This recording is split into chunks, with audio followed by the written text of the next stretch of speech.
Donc là, selon le Bouddha que tu sollicites, donc selon ce que tu espères, tu verses de l'argent. En tout cas, ils sont tous bien habillés, les Bouddhas.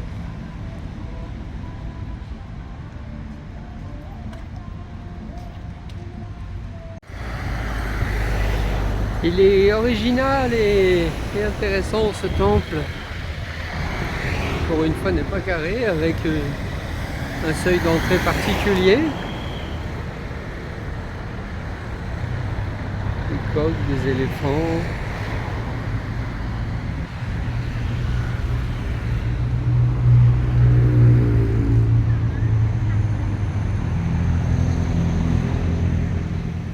Et effectivement, une forme de ferveur ici.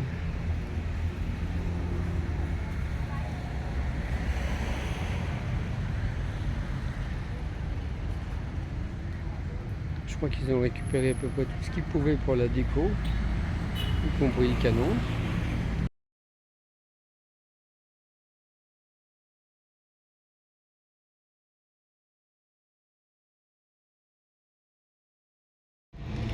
Et ce petit temple discret, avec cette statue, et au-dessus un joli Bouddha. Très joli le Bouddha.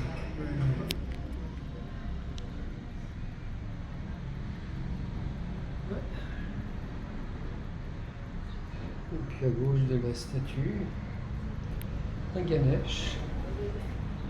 Un Ganesh à 8 bras, alors que la rotonde a 8 côtés. Et ici, alors une petite déesse que je pourrais prendre pour la reine mère de Thaïlande, qui est décédée, et donc qui a 1 an de deuil national.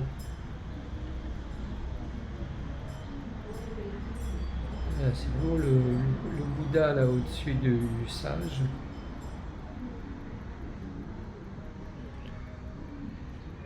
Le Ganesh.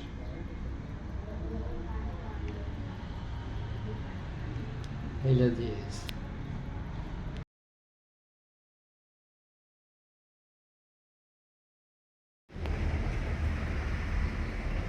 Alors ici, il y a une autre entrée avec éléphants, dragons, chevaux. Et je vais quand même aller faire ma prière.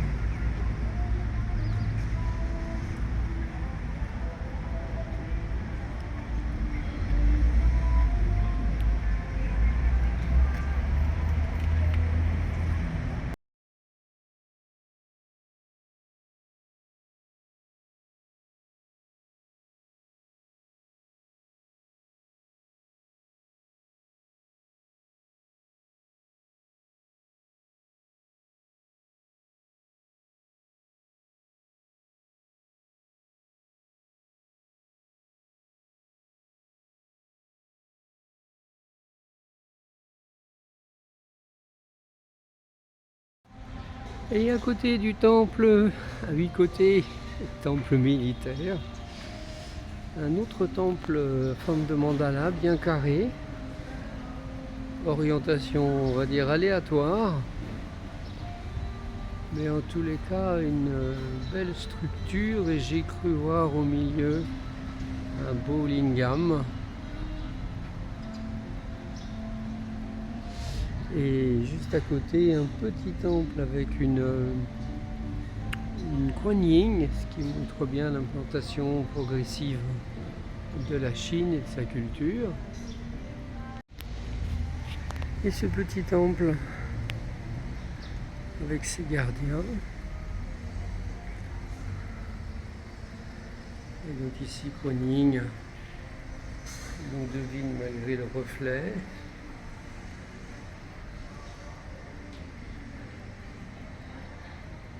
Tout un environnement coloré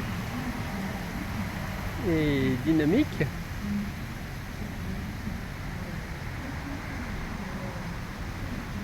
Autour de ce temple à 4 côtés, un très bel arbre.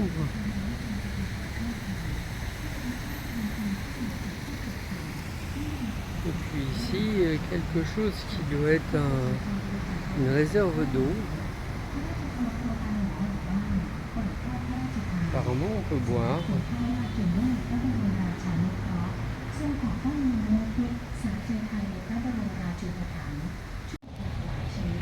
Et l'entrée du temple.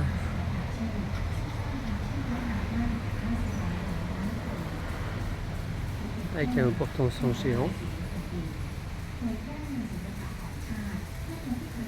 Le roi et le fils du roi. Et là, l'hommage à la reine-mère, avec ce deuil national d'1 an. Reine-mère qui a décédé à 93 ans, a su fédérer la nation autour d'elle, être un exemple aussi pour les femmes, pour l'éducation. Donc elle était très aimée et appréciée et honorée. Et donc ce grand lingam lui mène sur une étoile magnifique. Les gens qui font leur prière.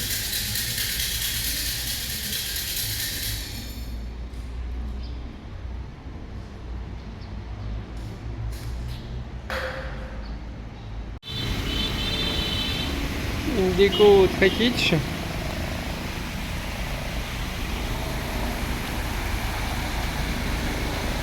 Voilà, et ce lotus qui ne demande qu'à s'épanouir.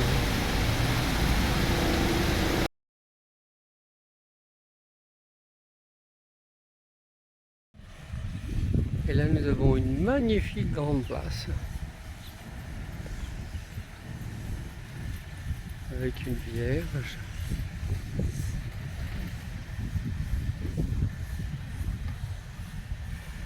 Quelque chose qui peut attirer des touristes à un certain moment. Effectivement. Je crois que l'église est fermée. C'est une cathédrale d'ailleurs. En tout cas, la statue est en bon état. Elle rayonne assez bien.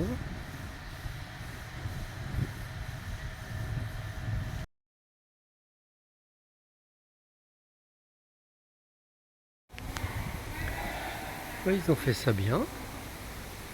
Elle est agréable, elle est lumineuse, elle est assez légère en énergie. C'est le bénitier. Ouais, je la trouve agréable, effectivement.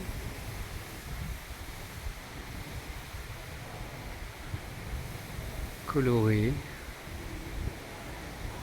On a la photo de la reine-mère qui est décédée.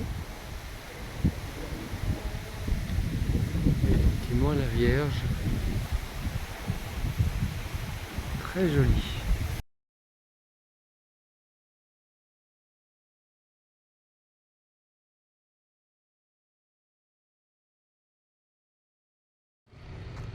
Un petit jardin sympa, un petit jardin juste dans l'alignement de la cathédrale.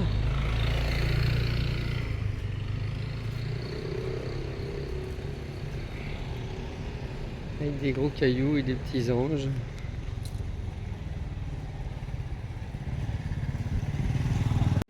Et derrière la cathédrale, sous une protection triangulaire, avec une belle énergie, cette Vierge,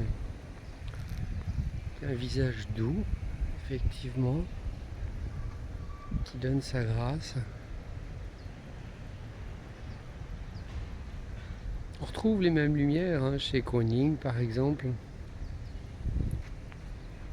qui est la déesse chinoise de la bienveillance.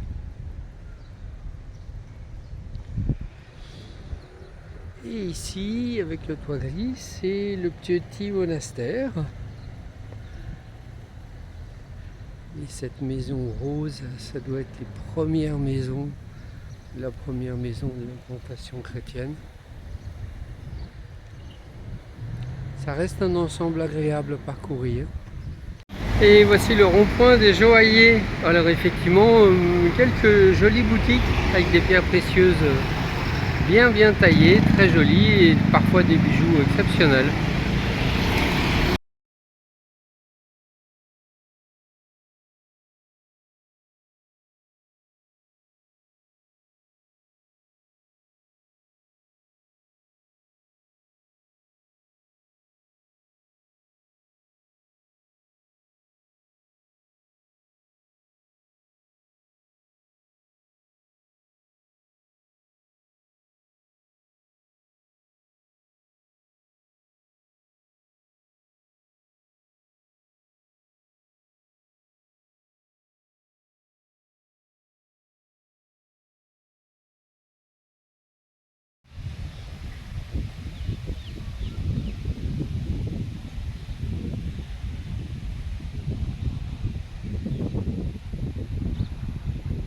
Un parc sur une île, plein milieu de la ville. Et en plus un endroit où on peut faire du sport avec les agrès.